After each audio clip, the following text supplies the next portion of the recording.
Alright YouTube, so we're here to talk about some Final Fantasy VII Remake. Yesterday, Square Enix dropped an Inside Final Fantasy VII Remake video. It's Episode 1, Part 1.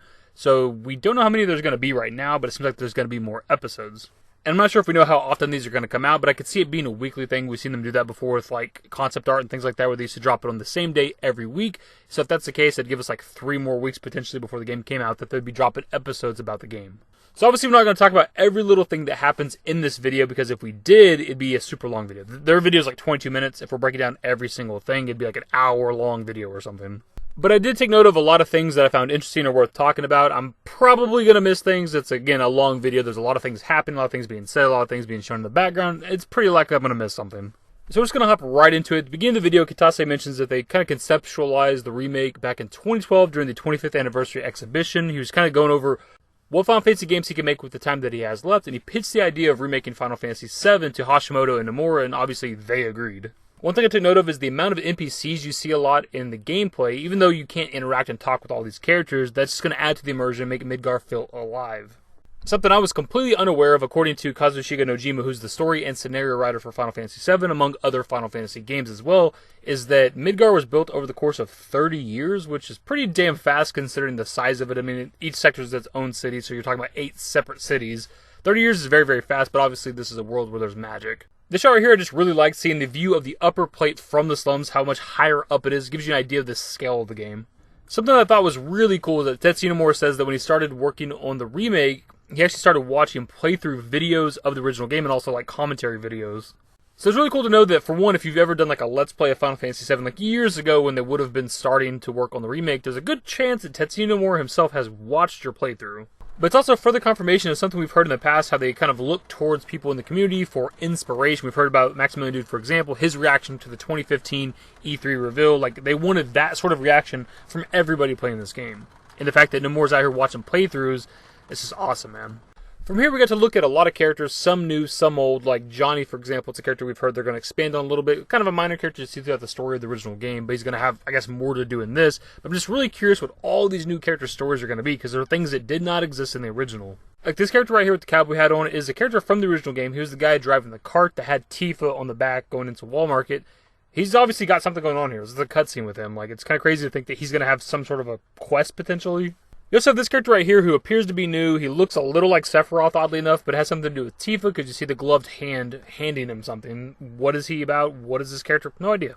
We also have one part of the video where Nomura straight up says you cannot go everywhere in the city. You cannot explore all of Midgar, which actually really, really sucks. And he seems to further iterate something that we'd heard about how we might just be kind of treading the same territory from the original game, playing the exact same segments and parts from the original Midgar segment, but obviously they're super expanded to be a full game. I'll just be 100% transparent with you guys. It just kind of sucks that it doesn't seem like we're going to get a whole lot of new stuff other than the areas from the original game being expanded. I was hoping to explore sectors that we've never got to actually see, like sectors 2 and 3 and stuff that we've just never seen in any medium for FF7. And to be perfectly clear, I am not necessarily upset or mad about this. I've said in the past multiple times I'd be fine if they wanted to do a one-to-one recreation. I would play that. I would buy that.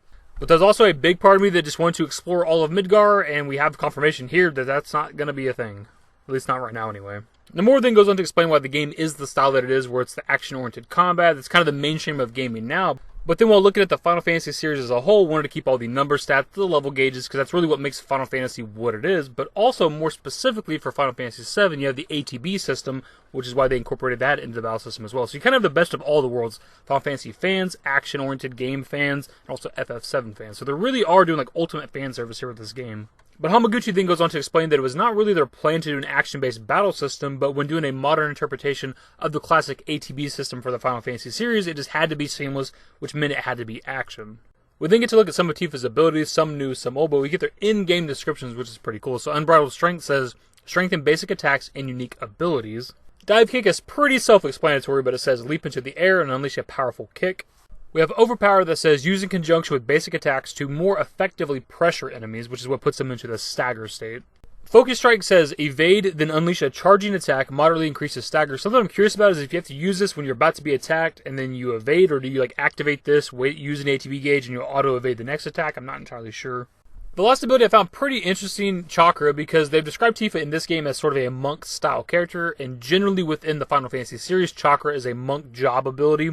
but it says, restore your own HP relative to damage taken, more effective when HP is low, also cures poison.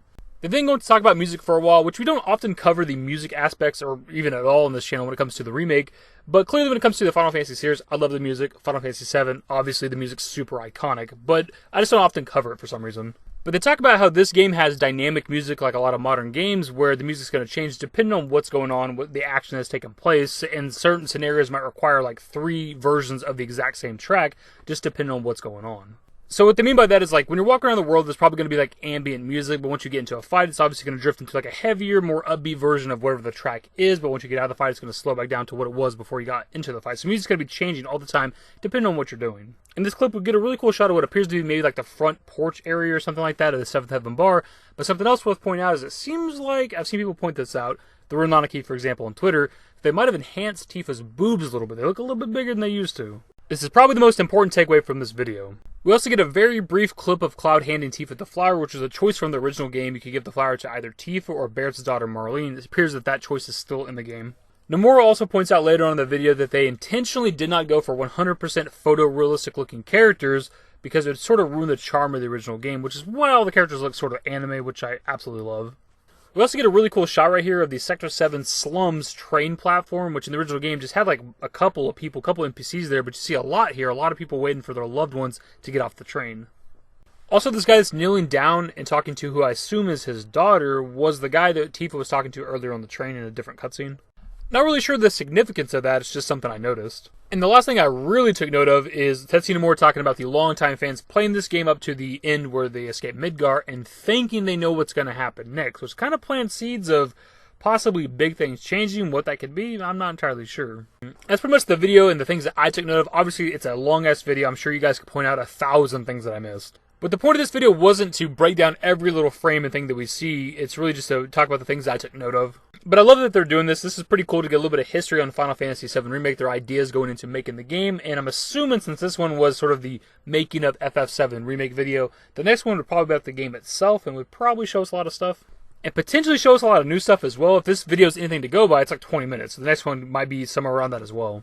Anyways, my dudes, you know I don't like the longer videos, so we're just going to kind of wrap it up. What were your thoughts on this video, and what do you think the next one's going to be? Leave your thoughts and more in the comment section below. Hopefully you guys enjoyed the video. If you did, give it a thumbs up. Subscribe to the channel if you guys are new and want to update more Final Fantasy VII Remake content. Turn on my notifications. Follow me on Twitter at @dashingdavid. I'm at Discord. Links to my social networks are in the description and in the outro. Later, guys. Give me a smile, give me forever for a while. Give me forever for a while. Quit acting like a baby, or at least less like a